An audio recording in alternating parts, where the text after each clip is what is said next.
You went up to the burns unit, and did you have plastic surgery on your hands? I'm trying to think. No, I didn't. Who the surgeon was that started this plastic surgery? He was a well-known man. But all I actually had, my hands only needed being treated by being dipped in, I can't remember what it was. It was some sort of liquid. And you repeatedly dip them in until you got a nice thick coating of it. It was marvellous for healing burns. So how long was it before you went back, or was that the end of the war for you? No, I was at Sir Toby Bosch. There was a programme on the other night, wasn't there, about Sir Toby Bosch? Was that? All right. Yeah. No, I went back again, back to the unit. That was rather remarkable, really, because I was waiting for ages. Being in the Royal Artillery, I was billeted at what's the Royal Artillery place called in London?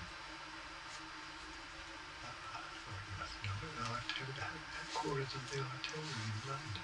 Not Woolwich. Woolwich Arsenal. Woolwich Arsenal. That's it. Right. That's where I went, and I was there for ages. Horrible lot of jobs to do from there, but still, that from there to there.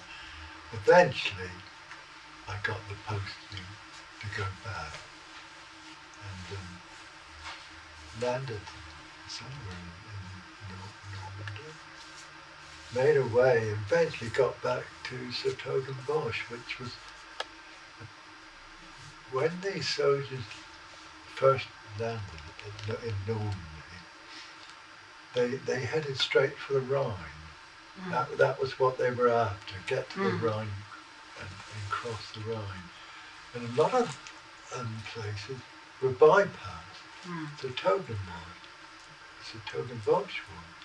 And it wasn't until later that soldiers were then sent there to capture them, because they were still held by the Germans. Yeah.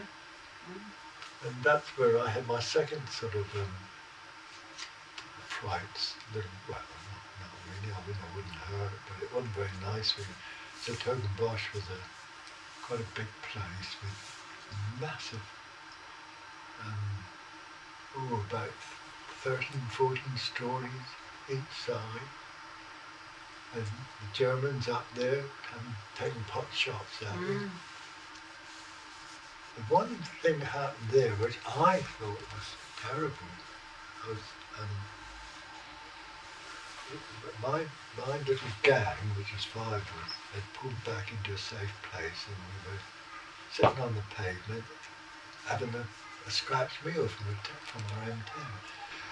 And an army photographer came along, and he wanted me to take these men with their rifles like this, charging round the corner, so that he could get a picture, which was a fraud. An action shot, yeah. Yeah. Oh, well, I don't know what rank he was, but I tell you what, he got a few strong words. I said, "You think I'm going to do that?" I said, "You risk getting killed just for you to make it a photograph, photograph, not a true one." So I wonder how many of those came out in different places. Yes. Troops in action. There were. So I didn't first come to look at what happened. It's the only time I've really lost my temper. So did you ever get to the Rhine? Yes, we were on the banks of the Rhine, and what we were doing, we had what they call lights. If you want extra light. Floodlight? Well, yeah, it was same as floodlights, but it was a troop, the special troops that used them, and we had one of those with us because the Germans were floating mines, quite smallish ones. I mean, they about that size, down the Rhine to blow up the bridge that our troops had put across lower down. And we were there with this. These lights, and every time they showed one up, we had to fire at it. Right, to blow it up. And we were told to save ammunition to fire a single shot. Well, that was an absolute waste of time. You think at night, a little thing that big, and you fire a single shot at it. It's not a chance. So we just give it a good old blast.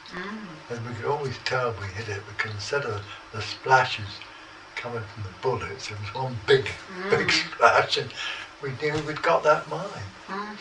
And somebody afterwards said there was only one mine got through to that bridge, and the infantry knocked that one out. We knocked out quite a lot. I can't remember. It was down in the diary somewhere about 3 different nights. But that's another thing I remember that it's quite interesting. Crossing the Rhine.